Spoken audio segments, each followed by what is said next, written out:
Sharing Talks with Rizky, Samantha, and Sisil. Alright, jadi di episode pertama kita kali ini ya guys ya. Nah, start ini kita mau bahas salah satu tema nih. Kayaknya apa nih temanya, Ki? Nah, untuk temanya sendiri, kita di podcast hari ini itu ada Navigating Campus Life. Jadi, di podcast kali ini kita akan menghadirkan pembicara yang sangat luar biasa dan lebih akan membahas tentang kehidupan kampus yang ada di UPH ya. Kita akan kulik-kulik gitu ya guys. Betul. Ya, gimana sih kehidupan kampusnya? Iya. Emang kenapa sih kehidupan kampusnya? Iya, kenapa sih kira-kira? Ya karena kehidupan kampus tuh sangat menarik ya sih bagi Betul. generasi kita saat ini. Betul, apalagi kita betul, juga betul. mahasiswa ya guys ya, meskipun kita mau lulus kayak gitu. Iya, jadi kita akan lebih bahas tentang ya sharing-sharing lah ya sama salah satu pembicara ini. Dan pastinya kita bertiga juga akan sharing tentang kehidupan kampus kita gitu. Nah, kira-kira pembicara kita kali ini tuh siapa sih, Sil? Nah, pembicara kita itu sangat luar biasa ya hari Oh, ini karena siap. dia merupakan salah satu mahasiswa berprestasi dari prodi yang berseberangan sama kita ya. Oh, Yaitu prodi major. hukum. Betul. Betul. Dan selain dia mahasiswa berprestasi, dia juga aktif di berbagai organisasi seperti apa aja nih? Ada BEM, Lalu Iya. ambasador, Ambasadornya kita dan juga. salah satu pemenangnya juga lah ya. Betul. Iya. Betul. Dan dia juga salah satu mentor Oh. gitu di kampus kita. Berat nggak ya? Berat kehidupannya? banyak ya. Apalagi dia denger ikut yang Lomba debat. Lomba debat itu ya. Kan juara 1 guys. oh, Udah ke skill. Udah ke skill. Nah, Kulik kita akan ya. tanya-tanya gitu ya, kenapa kok bisa itu? Apa? Kulik. Betul. lah ya. Langsung aja kita panggilin Abel. Ya, hai Abel. Gimana kabarnya? Baik. Oh, basa-basi Oke. kali ya. Langsung aja. Mungkin sebelum tanya kita harus suruh dia perkenalan dulu ya supaya audiensnya tahu. Enggak dari kita aja, tapi Heeh. introducing dari dia sendiri. Kalau kita udah Oke. kenal. Halo semuanya, perkenalkan nama aku Abel. Aku bisa dipanggil Abel, bisa dipanggil Annabella, bisa dipanggil Bella juga. Aku dari angkatan aku dari angkatan 2023 gitu. Oke. Kan ada 3 hukum Betul. cross merger sama kita. Yuk, silakan. Gimana? Siapa nih yang pertama? Jadi kita ada beberapa pertanyaan ya Bel, tapi mungkin yang pertama Samantha dulu deh. Oke. Sebelumnya nih, kan kita nih dari manajemen nih, kita nggak ngerti prodi yang lain itu kayak gimana, dan kita juga nggak ada pandangan juga sih mau masuk prodi lain gitu ya. Kalau misalnya dari Abel sendiri, kenapa sih kok mau akhirnya end up di hukum? Kenapa kok nggak milih yang lain? Oke, jadi sebenarnya keinginan aku buat masuk hukum itu udah ada semenjak aku SMP. Wow, SMP dari ya, SMP. Terakhir beat banget. SMA kelas 3. Iya. Oke, Masih- manajemen. Betul. Masih bingung-bingungnya ya dari Betul. SMP loh pembicara. Aku tuh Keren. udah kepikiran mau masuk hukum dari SMP kelas 9 tepatnya karena melihat kakak aku tuh dia juga masuk hukum dan aku melihat kok kayaknya seru gitu Iya, loh. buat hukum. Oke. Oh, Tapi iya. di SMA tuh sebenarnya aku juga masih bingung gitu loh kayak mau masuk jurusan apa, bahkan FYI aku pernah kepikiran buat mau masuk manajemen. Oh. Sangat ini Fun ya fact. sebenarnya. Iya. Agak jomplang gitu Betul. kan. SPH banget deh. Betul. Kalau nggak Fun manajemen fact. hukum. Nah, terus Iya. kenapa Bel? Kenapa akhirnya Terus hukum? end up aku milih hukum karena aku ingat lagi sama tujuan awal aku dari SMP itu, ingat lagi. Terus aku melihat kok kayaknya ada sesuatu hal yang bisa aku ubah gitu loh dari society di Indonesia saat ini, karena kita kan nggak menutup mata ya apa yang terjadi huru hara yang ada di Indonesia. Kok aku kayak ambisius sekali gitu ya, aku punya Oke. keinginan buat ini kayak merubah atau nggak bikin Impact make it lah better. ya. Iya Betul, benar betul, banget betul. gitu sih, makanya bisa bertahan di jurusan hukum Hukum. sekarang. Iya, iya. Nah, Oke, dari awal tuh ya sebenarnya aku udah lihat nih dari Abel sendiri ya, dia tuh cocok sama hukum, jurusan hukum. kayak hukum banget nih Hukum orang. banget gitu ya kan. Dari awal kuliah UPH Festival udah ngeliat dia tuh cocok anak hukum, apalagi dengan fun fact ya, aku yang pertama kali lihat Abel Emis itu cara dia pembawaannya, public speakingnya. Betul. Ya kan? Iya. Kayaknya kita juga kalah gitu kalau sama Ya, sama dan aku tuh ngira si Abel ini itu anak debat gitu. Coba mungkin aku mau tanya sih, dari dulu itu Abel udah berkecimpungan di dunia debat kah? Mungkin waktu SMP atau SMA-nya? Kalau berkecimpung di dunia debat, sayangnya enggak. Oh, berarti baru kuliah ini ya, baru in charge langsung ke ikut debat. Benar, jadi aku Wah. tuh baru belajar mengenai mekanisme berdebat seperti apa, debat tuh seharusnya bagaimana. Itu tuh baru saat kuliah ini gitu. Oh, Aku tuh nggak ada, dulu tuh sebenarnya udah ada kepikiran buat ikut debat, tapi sayangnya di sekolah aku dulu tuh nggak punya kayak ekstra gitu lah, Extracurricular, sendiri waktu gitu. SMA. Ya, oke. Nah, makanya jadinya aku punya ambisi buat ikut debat waktu di kuliah. Dan juga tepatnya tuh waktu welcome by faculty diperkenalkan mengenai klub debat itu sendiri. Jadinya aku udah kayak, oh iya aku mau join ini nih gitu. Oh iya. Jadi dulu sempat ya HMP Hukum waktu di tahunnya ambil itu sempat ada kalau nggak salah WBF-nya itu tentang ada sedikit kayak debat gitu kan. Iya, bener. Itu seru banget sih guys. Dan aku tuh ngeliat kamu, aku pikir tuh malah kamu dari dulu tuh udah ikut debat loh Bel. Karena fun fact ya, aku pertama kali lihat dia tadi kan aku udah bilang ya kalau dia tuh public speakingnya oke banget. Karena cara dia ngomong itu kayak anak-anak debat, bener nggak? Bener, Apalagi waktu ikut Ambas, cara public speakingnya itu debat banget toh. Iya. Makanya itu di situ aku mikir kalau dia tuh anak debat guys. Dan berarti awal mulai itu waktu kuliah ini ya. Bener. Terus waktu pertama kali kamu debat itu kapan Bel? Waktu kuliah kemarin, satu lomba itu yang kemarin kamu juara, dia juara. Jadi aku tuh udah pernah ikut 2 perlombaan. 3 sebenarnya. Oke. Jadi satu itu di UI ILDC FH UI. Ya. Aku tuh berperan sebagai manajer di sana atau Oke. official atau pembimbing. Terus yang kedua itu ada Ubaya Law Fair. Aku menjadi pembicara kedua di situ. Oh, Tapi oke. sayangnya di situ aku belum lolos babak penyisihan. Oke. Baru di perlombaan ketigaku adalah di Atmajaya Law Fair itu, baru kemudian puji Tuhannya langsung kedapatan langsung jadi juara 1. Keren banget kan. Jadi nggak langsung yang juara, berproses lah ya intinya. Oke. Oh ya, aku punya fun fact nih. Dulu Apa? tuh aku tuh waktu pertama kali sparring, kan kita kan di Club Lead ada yang namanya sparring. Betul. Nah, waktu pertama kali sparring, aku itu dikenal dengan julukan orang yang berargumen cepet banget ngomongnya. Kalau kata dosenku dulu, pembimbingku udah ngomong kayak kamu itu reget gitu. Oh, iya. Karena aku kayak Bener itu Bel. karena kamu ngomong tuh kadang cepet banget sampai kayak nggak memperhatikan intonasi nada gitu. Oke. Baru ternyata setelah aku dapat kesempatan jadi manajer di LDC FHUI itu, aku baru melihat oh ternyata debat tuh seperti ini ya, pembawaannya harus tenang, emosinya harus dikontrol. Nah itu sih menurutku pengalaman dan pembelajaran baru yang aku sendiri bersyukur bisa dapetin hal itu. Oh oke. Berarti ada perlunya prosesnya panjang banget ya. Jadi guys, si Abel ini perjuangannya sangat luar biasa ya kan guys. Karena nggak langsung satu lomba itu juara, tapi melalui dari 2 lomba dulu, baru yang ketiga itu dia baru dapat juara 1-nya gitu. Sangat luar biasa juga ya pengorbanannya. Lalu mungkin kan kalau kemarin itu kan udah juara 1 dan menantang. Kalau boleh tahu itu kayak prosesnya itu apa aja? Oke, jadi prosesnya untuk yang lomba terakhir di Atmajaya Law Fair itu sebenarnya aku bilang cukup berat karena ada event yang lainnya. Jadi aku udah ketambahan sama kayak akan organisasi BEM juga.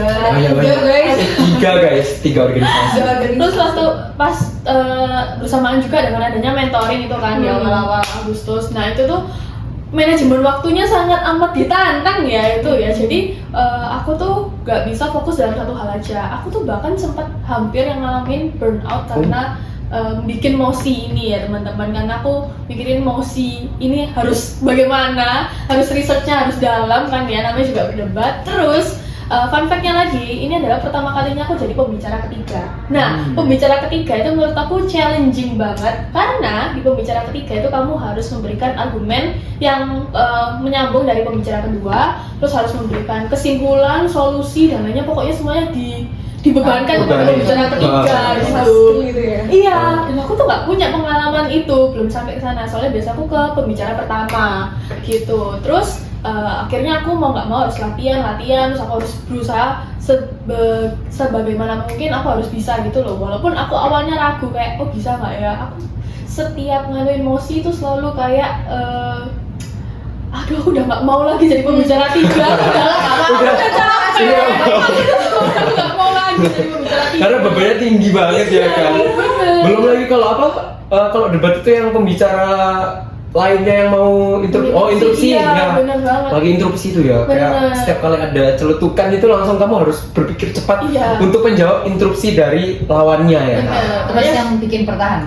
Kenapa? Bikin bertahan karena simpelnya adalah karena aku suka ngomong dan ini adalah tujuan aku dari awal masuk kuliah.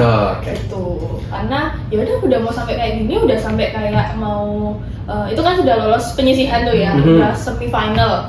Nah, ya udah dijalanin aja sampai akhirnya bisa masuk final. Terus semua aku rasa nggak instan gitu ya, nggak langsung final gitu, enggak, tapi ada up and down-nya, ada aku pernah merasa kok kayaknya aku kok kurang ya, nggak pantas gitu ya aku di pembicara ketiga, tapi in the end ya ternyata bisa. Keren. Nah, kan kamu sempat nyinggung nih kayak di kondisi sulit kamu tuh kan itu dari dalam diri kamu sendiri. Nah, gimana kondisi tim kamu? Apakah mereka juga support kamu atau ada masalah juga di dalam situ, dan gimana kamu ngatasin itu? Oke, jadi puji Tuhannya aku tuh punya teammate yang benar-benar support sama aku. Jadi aku tuh sebenarnya dalam pembuatan mosi aku tuh yang paling lama menyusun mosi. Jadi aku tuh paling lama, pokoknya mereka pembicara satu sama pembicara kedua udah selesai, aku tuh yang ketinggalan sendiri. Detail. Karena perfeksionis, fun fact-nya dia perfeksionis guys. Makanya mungkin nggak selesai-selesai. Aku tuh nggak selesai sampai kayak, aduh aku udah nggak kuat gitu loh. Tapi untungnya aku tuh punya teammate yang benar-benar mereka tuh mau membantu gitu loh. Jadi kalau misalnya aku merasa kesusahan, aku bakal minta tolong, boleh nggak aku minta tolong dicarikan mengenai research ini gitu. Jadi kita nggak kayak kerja sendiri-sendiri, tapi benar-benar kayak kita berdiskusi, terus dalam pembuatan mosi kalau emang ada yang kesusahan bakalan dibantu sebisa mungkin gitu. Puji Tuhan aku punya teammate yang sangat amat support setiap langkah yang kita ambil sih gitu. Oke, kerja sama timnya ya luar biasa. Bahkan aku sempat lihat waktu yang di Atma Jaya ada salah satu IG story temanku, kalian sampai tidur malam ya kan, sampai di bawah matanya dikasih minyak kayu putih, ya kan? Itu Lihat parah nggak? banget sih kak. Ini bocoran. Bocoran Behind Orang the dalam. behind the scene. Se effort gitu loh perjuangannya untuk mencapai juara satu, ya itulah usaha tidak mengkhianati hasil gitu. Keren. Terus di tengah-tengah kayak debat kayak gitu Bel, kan pasti harus tetap kuliah kan, tetap ngurusin organisasi, terutama kan mentoring nih, kan aku dulu kita juga mentor Iya, juga mentor. bertiga. Kita ngerti lah kayak gitu kayak apa namanya Iya. gitu loh guys, aduh Apalagi beban mentinya banget. ya kan? Betul. Nah, Beda-beda. gimana kamu manajemen waktunya kayak misah-misahnya gimana? Oke, kalau manajemen waktu sendiri tuh aku udah punya planner selama 1 minggu gitu. Bisa ditiru nih guys. Aku Oke. punya planner ya? Iya. Jadi aku tuh punya planner selama 1 minggu. Apa jadwal yang udah aku punya itu bisa mungkin aku ambil, aku udah jadwalin lah. Misalnya di hari Senin aku harus ngapain, hari Selasa sampai seterusnya. Nah kalau misalnya ada yang mendadak gitu, kayak misalnya tiba-tiba ada rapat, aku bakalan melihat urgensinya terlebih dahulu sih. Kalau misalnya emang bisa digantikan oleh anggotaku yang lain, atau mungkin emang di situ tuh posisiku itu nggak bisa digantikan oleh orang lain, aku bakalan minta tolong orang lain tersebut gitu loh. Jadi nggak semata-merta langsung aku tinggal gitu aja, tapi aku ngasih kepercayaan ini juga buat ke orang lain. Kalau kampus, aku sebisa mungkin tetap mengikuti pembelajaran seperti biasa gitu. Walaupun di tengah-tengah kadang aku kayak ngerjain mosi, kadang aku juga masih ngerjain yang lain. Multitasking. Gitu. Oh ya, isi oke. Nah, tapi sebisa mungkin harus tetap di keep up Balance, sih. ya. Kalau bingung lihat lagi rekamannya pembelajaran gitu. Betul. Karena kan UPH kan kebetulan kita menerapkan flex learning gitu. Betul. Jadi nggak hanya offline, ada online juga, dan pelajarannya juga direkam ya, walaupun offline gitu. Oke. Nah, tadi kan sempat nyinggung tentang organisasi dan juga pelajaran di kelas ya kan. Dan kebetulan seperti yang apa dikatain sama Sisil tadi, kalau Abel ini best student dari hukum angkatan 2023. Lalu dia juga punya pengalaman organisasi yang nggak kaleng-kaleng gitu. Dia ikut 3 organisasi, mentoring, BEM, terus sama apa? EOU gitu. Dan juga masih ada kegiatan lainnya yaitu lomba debat-debat gitu ya. Nah, mungkin pertanyaan aku di sini itu ya, lebih penting mana sih menurut Abel antara nilai yang tinggi atau pengalaman organisasi gitu? Oke. Bahkan dia bisa dapat keduanya guys. Nah itu juga puji Tuhan banget. Sebenarnya kalau ditanya mana yang lebih penting, aku merasa dua-duanya pun penting banget dan seharusnya balance dan saling melengkapi. Karena gini, kalau kita cuma mengutamakan nilai yang bagus, kita nggak bakalan dapat pengalaman secara langsung bagaimana berorganisasi gitu loh. Dan aku melihat organisasi itu sangat penting untuk kehidupan setelah kuliah. Setelah kita lulus, kita bekerja itu kan nggak mungkin nggak mungkin cuma kayak menghidupi diri kita sendiri, tapi kita tuh harus bisa bekerja secara tim nanti kan ya, Betul. setelah kita lulus di dunia pekerjaan gitu. Makanya aku melihat bahwa menurutku dua hal itu sangat amat penting, jadi nggak bisa ditinggalkan. Makanya sebisa mungkin dari awal pun aku sudah menetapkan bahwa aku mau aktif nih di perkuliahan, tapi sebisa mungkin aku juga nggak mau nilaiku itu asal-asalan gitu loh. Kalau emang bisa aku bagusin ya aku bakalan berusaha buat bagusin gitu. Apalagi kalau udah mau dapat UTS, dapat UAS itu sebisa mungkin aku bakalan lihat lagi rekamannya, apa yang bingung tuh aku tanyain ke dosennya gitu. Jadi kalau menurut aku pribadi loh ya, kalau kita bisa mengejar dua-duanya, kenapa kok harus kita pilih salah satu? Betul. Abel 2024. Kalau bisa dua-duanya kenapa harus satu? Bener. Dia aja dapat dua-duanya. Student sama pengalaman organisasi. Dan bahkan organisasinya juga Nggak gila-gila. satu. Iya. Bahkan jabatannya juga Betul, dia berat nggak sih, guys. sekedar kayak oke jadi anggota organisasi, ya bukan berarti Betul. anggota organisasi jelek, Jelek, cuman enggak. dia diberi tanggung jawab lebih kayak Betul. Apalagi kalau di BEM jadi sekretnya, ya kan? gitu. Apalagi kita mau burn out kayak gitu. Burn out, udah pernah burn out juga. Belum lagi, iya, belum lagi iya. debat, Iya, gitu iya, ya kan. iya. Jadi banyak banget kegiatannya gitu loh. Tapi hebatnya dia tuh bisa mengatasi keduanya gitu. Bisa buat mementingkan nilai juga ya kan. Kalau bisa yang stabil, lalu organisasinya juga tetap jalan, debatnya tetap jalan. Jadi ya semuanya harus balance lah ya Bel ya. Yes, bener banget. Ya kuncinya itu tadi itu nggak sih time managementnya Iya, ya kan. manajemen waktu. Betul.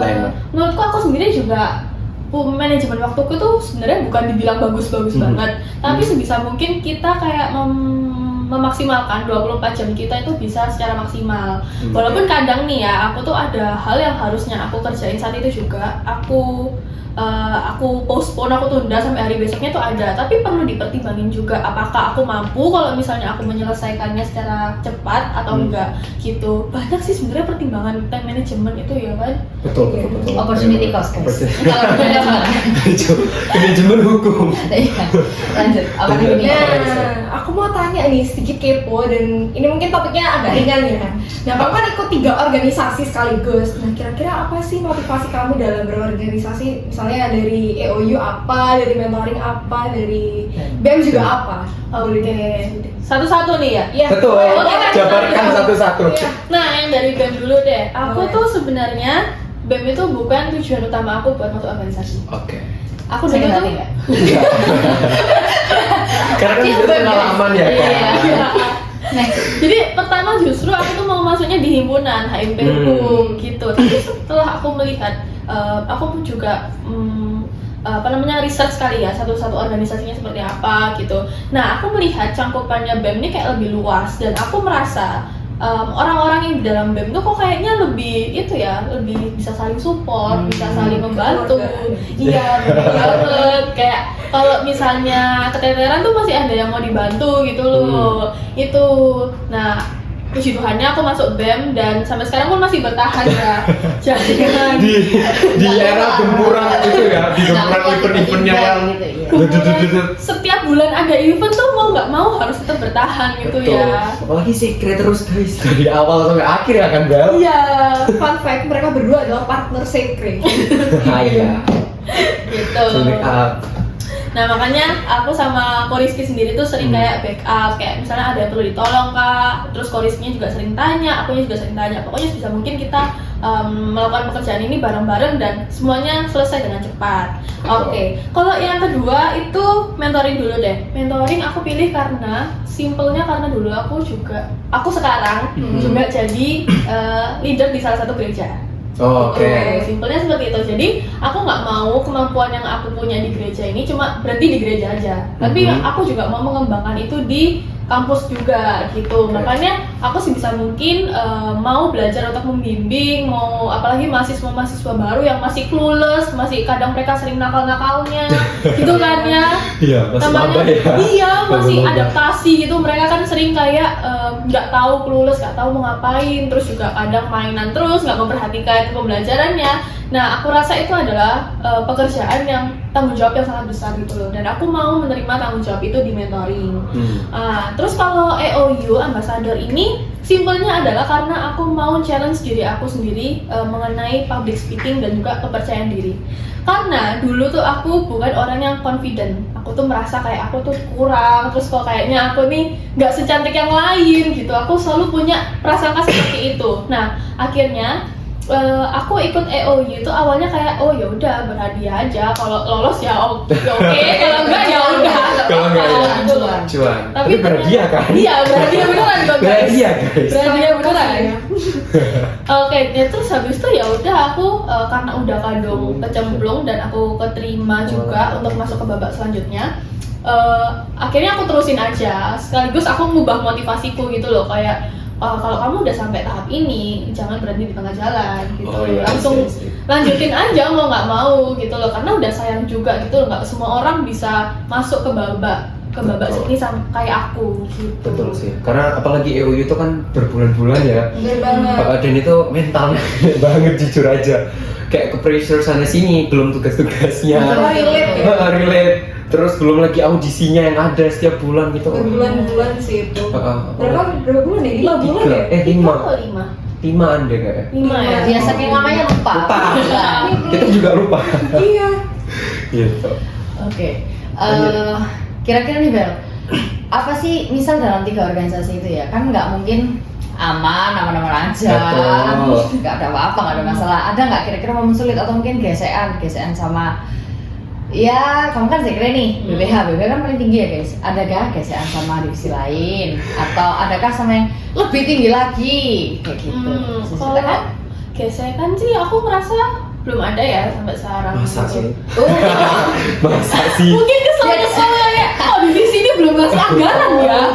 Kok divisi ini belum ngasih anggaran ya? Gitu. Padahal kita kan perlu membuat proposal kan nggak singkat ya teman-teman. Ya. Jadi bahkan pengajuannya tuh perlu waktu hingga 2 minggu gitu loh. Makanya mau nggak mau kalau misalnya mau tetap on track dengan tanggal eventnya, kita harus mempersiapkan proposal itu minimal banget 1 bulan sebelumnya, ya kan? Harusnya. Iya kan? Harusnya guys. Harusnya sih seperti itu. Tapi kadang tuh ada aja penghalangnya, misalnya belum ada yang ngasih anggaran, rencana anggaran, belum ada yang ngasih rundown seperti apa, konsep acaranya masih bingung gitu. Itu sangat amat apa ya, kalau aku jadi sekre sendiri kayak ini mau gimana sih sebenarnya acaranya? Mau dibawa kemana ini? Kemana ini? Ada aja gitu gebrakannya. Kok tiba-tiba berubah kayak gini, Iya. apalagi kalau misalnya ada revisi. Betul, Itu kayak revisi. benar-benar semuanya kepecah belah ya. Satunya ngomong ini, satunya ngomong itu, pokoknya ada aja pendapat yang berbeda-beda Betul. gitu. Apalagi kayak dari pembina ngomong A, Iya. terus dari anaknya lo enggak, aku kemarin dari ini ngomongnya kayak gini kok. Iya. Beda-beda itu. bener. Perbedaan pendapat kalau di luar dari tanggal itu nanti bakal yang disalahin sekrenya. Iya bener, kalau misalnya telat ngajuin proposalnya, ini sekrenya gimana sih? Terus kita yang disuruh ngejar-ngejar gitu. Coba dipintahin tanda tangannya, terus revisi. Pokoknya ada aja huru halanya sekre gitu. Iya betul banget. Tapi kan dengan ikutnya kayak organisasi gitu, pengalaman yang udah dibuat Abel gitu ya kan. Mungkin aku mau tanya sih Bel, karena kan ada kayak stereotype yang berkembang, kayak apalagi di mahasiswa baru kayak apa ya, ikut organisasi itu kayak babunya kampus. Bener kan? Bener kan? Kayak babunya kampus gitu. Ngapain mau ikut organisasi, cuma disuruh-suruh gitu ya kan. Tapi sebenarnya kan di dalam ikut organisasi itu kan ada kan kayak pengalaman dan manfaat yang mengubah hidupmu. Boleh nggak dijelasin sih kayak setelah kamu ikut beberapa organisasi, mengikuti perjalanan selama ini sampai ada di titik ini, ada nggak sih hal yang mengubah pandanganmu ataupun mengubah kehidupanmu juga gitu? Oke, sebenarnya menurutku pandangan seperti itu adalah beberapa orang yang nggak mencintai prodi mereka sendiri, kayak mereka tuh nggak mengerti dalam prodinya tuh seperti apa gitu. Karena kalau dalam aku sendiri, apakah aku capek melewati ini semua? Tentu saja capek teman-teman. Sampai sekarang pun event lomba sudah selesai, beberapa event acara tuh sudah selesai, masih ada acara-acara selanjutnya. Iya, benar. Masih ada aja gitu. lagi. Tapi yang perlu diingat adalah memasuki kampus tuh nggak cuma tentang nilai, Betul tapi sih. ada pengalaman yang harus kita cari juga. Karena ada satu dosenku yang pernah bilang kalau misalnya saat kamu masuk ke dunia pekerjaan, yang dilihat itu bukan hanya IPK kamu aja, Betul. tapi pengalaman apa aja yang pernah kamu lewati, termasuk organisasi, terus juga pengalaman di luar kampus, itu juga menjadi perhitungan. Dan aku rasa hal terkecil yang paling bisa dijangkau oleh mahasiswa-mahasiswa baru sekarang ya organisasi, gitu loh. Sih. Bahkan kita kan di UPH sendiri punya yang namanya kepanitiaan lepas. Oh iya, Nah, betul. itu justru harusnya menjadi opportunity yang bagus buat para mahasiswa baru. Dan kalau misalnya mereka diberikan kepercayaan dan tanggung jawab menjadi bagian dari panitia, sudah seharusnya menjadi tanggung jawab mereka untuk memanfaatkan kepercayaan itu dengan baik gitu. Oke. Karena sepengalaman aku adalah mahasiswa baru tuh masih kurang akan komitmennya mereka. Jadi mereka tuh kebanyakan kayak hanya ikut-ikutan kepanitiaan karena FOMO gitu. Oke. Karena apa? SCP, betul sih. Gitu. Padahal SCP itu nggak sebanding dengan apa yang bakal mereka dapetin Betul, saat betul. organisasi itu, begitu. Jadi apa yang harus kalau menurut aku sendiri, apa yang perlu ditingkatin dari mahasiswa baru adalah komitmen dalam mereka mengikuti ini sih, apa namanya, dalam menjalani kehidupan kampus ini. Karena balik lagi, kalau hanya mengutamakan aku mau jadi mahasiswa yang kupu-kupu, aku cuma mau kuliah pulang, belajar pulang, terus ya aku rasa kalian nggak akan mendapatkan manfaat yang bisa kalian dapat harusnya waktu di kampus gitu sih kalau aku. Oke, berarti dari apa yang kamu lakukan selama ini sampai di titik ini tuh ada ada manfaatnya lah ya, dan Bener. mengubah kehidupanmu, bener kan Bel? Jadi nggak hanya kayak stereotype, jadi babunya ikut-ikutan kampus doang. atau ikut-ikutan doang. Itu tuh menurutku kayak nggak ada opportunity-nya ya, bahkan berarti kayak dengan kalian mengikuti kayak kepanitiaan, organisasi gitu, ternyata ada loh opportunity-nya yang akan mengubah kehidupan kalian guys gitu. Yes, benar Jadi banget. hilangkan stereotip itu ya, dan ingat tadi yang apa dikasih tahu Abel, yang penting adalah komitmen, ya kan? Jadi ketika kalian punya komitmen untuk menjalani suatu hal, maka itu nggak akan sia-sia dan Yes. akan dapat manfaatnya. Oke, lanjut sih. Nah, selanjutnya nih Bel, aku pengen tanya, kira-kira kamu tuh pernah ngerasa burnout gak sama kayak tugas kuliah dan kamu juga punya organisasi yang harus kamu jalanin? Kayaknya kamu pernah cerita juga pernah kan gitu. Iya, tadi Nah, ya. boleh dijelasin lah Dijelasin. lebih detail gak? Kamu gimana Oke. ngadepinnya? Burnout kayaknya udah pernah beberapa kali. Nah, Berapa kali beberapa kan? kali. Bentuknya macam-macam, ada yang Bentuknya kayak gini. boleh. Boleh dijelasin. Coba Bel, bentuknya gimana aja? Kadang tuh sebenarnya aku tuh tipe orang yang gampang capek. Maksudnya kalau misalnya aku udah ngerasa capek, overwhelmed gitu, aku udah kayak merasa nggak fokus buat ngerjain semuanya. Oh, I see. Jadi langsung ngeblank semuanya kalau misalnya aku udah nggak fokus. Harus bahkan waktu aku ngerjain mosi cuma 2 jam aja. Keren ya guysnya, macam ya kan? Oh, sih 2 jam itu apa? Pas lomba atau? Waktu lomba buat persiapan Wah. lomba. Gila, 2 jam bosi guys. Nah itu tuh setelah aku ngerasa aku kayaknya banyak banget yang ada di dalam pikiranku, itu aku bakalan kalau aku paksain diriku itu bakalan nggak maksimal hasilnya. Betul sih. Researchku nggak bakalan maksimal. Makanya kalau aku udah merasa oh kayaknya aku ini perlu take a break deh. Nah aku bakalan berhenti, aku bakalan singkirin laptopku sebentar, aku cari makan yang manis-manis. Oh, kayaknya sering makan ya berarti. Makan. Iya, aku bakalan makan terus atau enggak aku jalan turun ke bawah beli sesuatu. Nah, itu yang bakalan setidaknya relief aku sebentar gitu. Terus kalau misalnya setelah makan pun aku nggak bisa fokus dengan apa yang aku kerjain, aku bakal memilih buat take a break, kayak ngomong sama teman-temanku, misalnya kita kayak cerita-cerita aja gitu. Setidaknya bikin aku lupa sama pekerjaan yang harusnya aku kerjain. Dengan catatan ya guys, jangan dikejar deadline. Oh, Dengan catatan jangan dikejar dikejar deadline. Karena itu waktuku masih lumayan cukup senggang, jadi masih bisa aku bagi gitu kan. Terus kalau nggak bisa juga, kalau ngomong sama teman pun ternyata nggak menyelesaikan masalah, aku bakalan pilih buat tidur sejam. Oh, tidur sejam Iya, aja. unik ya. sejam aja gitu. Oke. Nah nanti setelah udah tidur, aku ngerasa bakalan lebih fresh lagi gitu.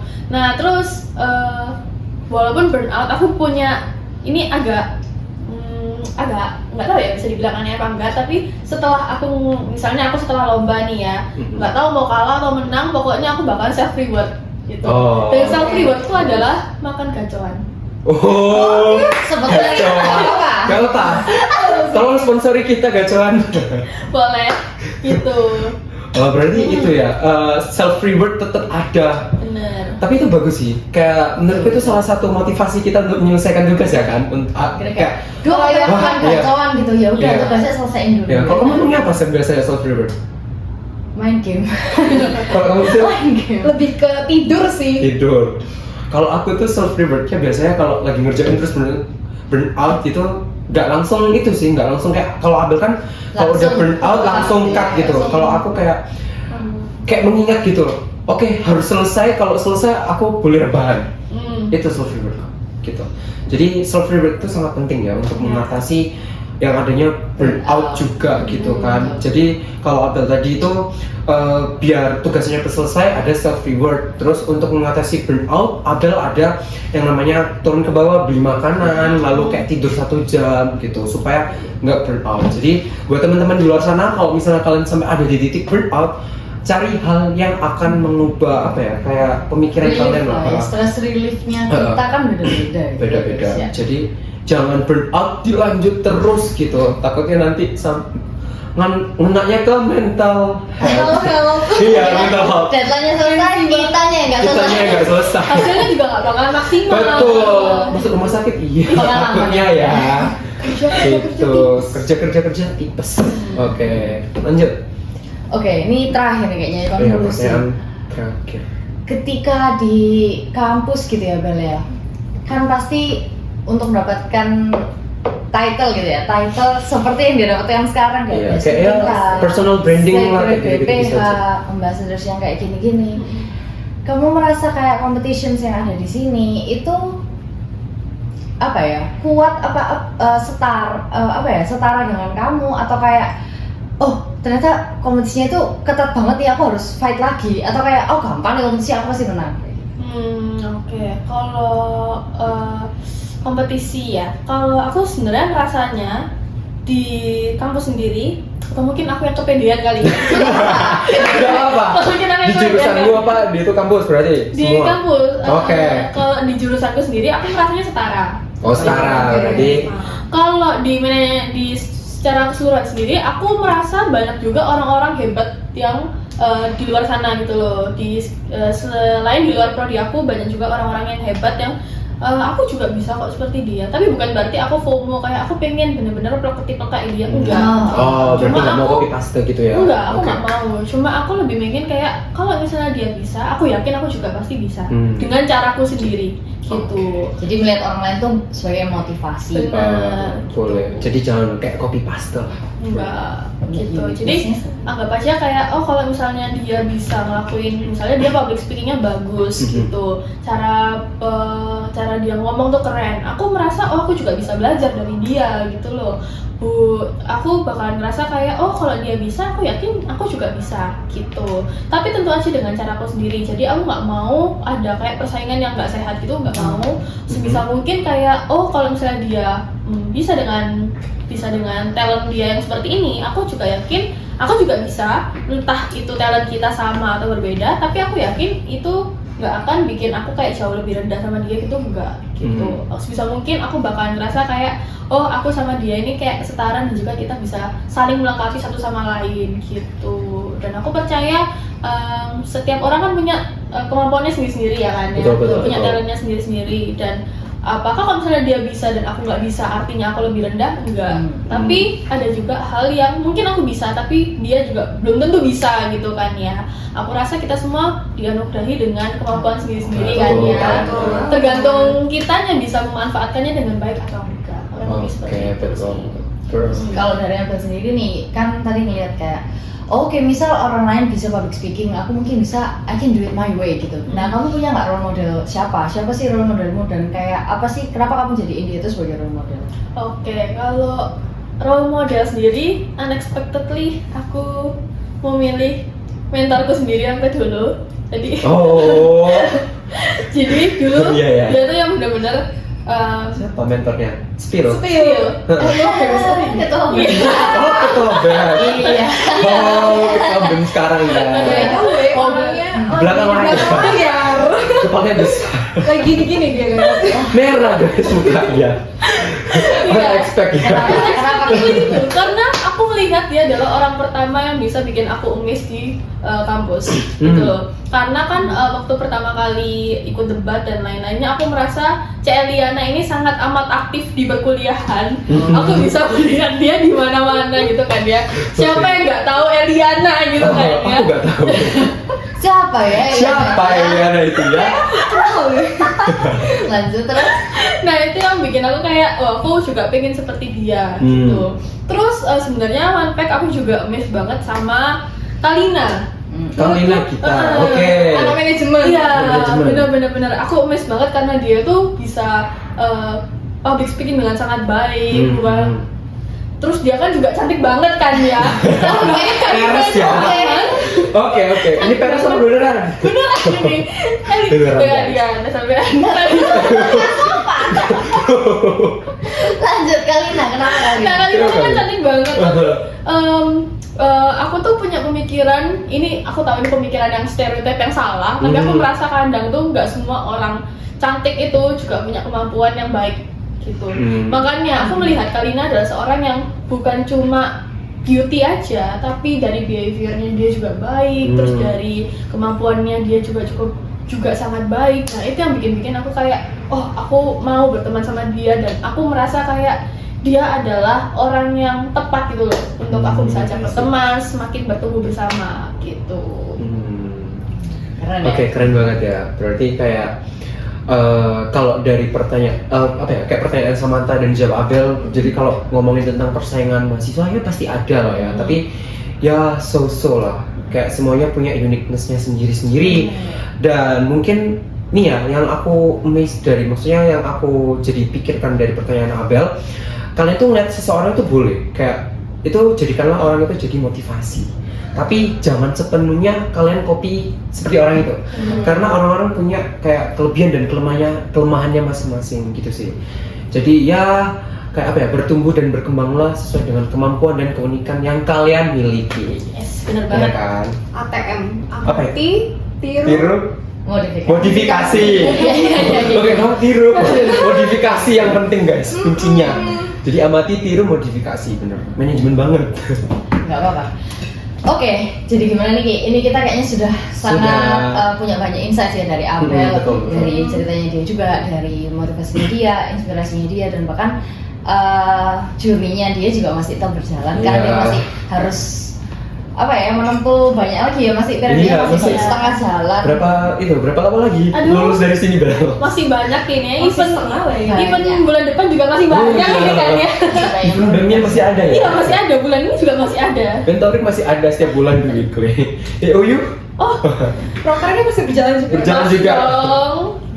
Jadi masih banyak banget lah ya tentang navigating campus life. Jadi ya seperti tema hari ini, navigating campus life, dimana kita ulik-ulik sampai dalam gitu ya, dari journey-nya Abel dari awal masuk kuliah, mulai dari SMP kata dia bahkan sampai SMP kelas 9 baru masuk jurusan hukum, sampai yang sekarang ini udah jadi Abel yang sekarang gitu, punya banyak organisasi, pengalamannya di debat, kayak semuanya ada ya kan.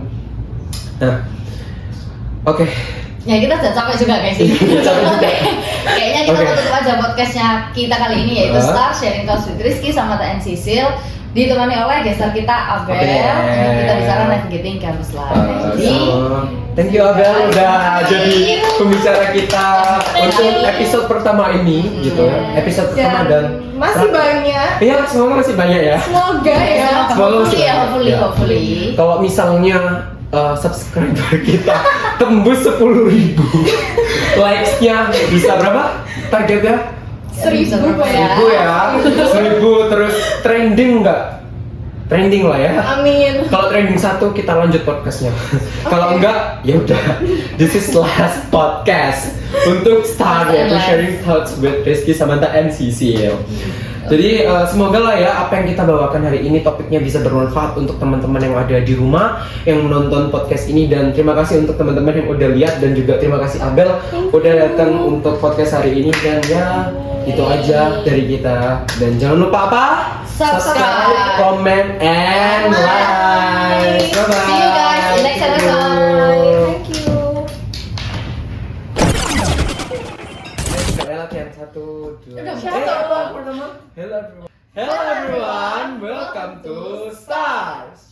Talks with Rizky Samantha, and Sisil. Joko. Oh iya, katakan dulu. Lupa. Kali ini kita tuh bakal ngomongin apa aja sih, guys? Iya, kita bakal. Ya bareng-bareng. Terus apa sih, Sam? Gitu. Terus dipencet, ya. Genah kon. 2, 3. Apa dulu dong? Gak bisa.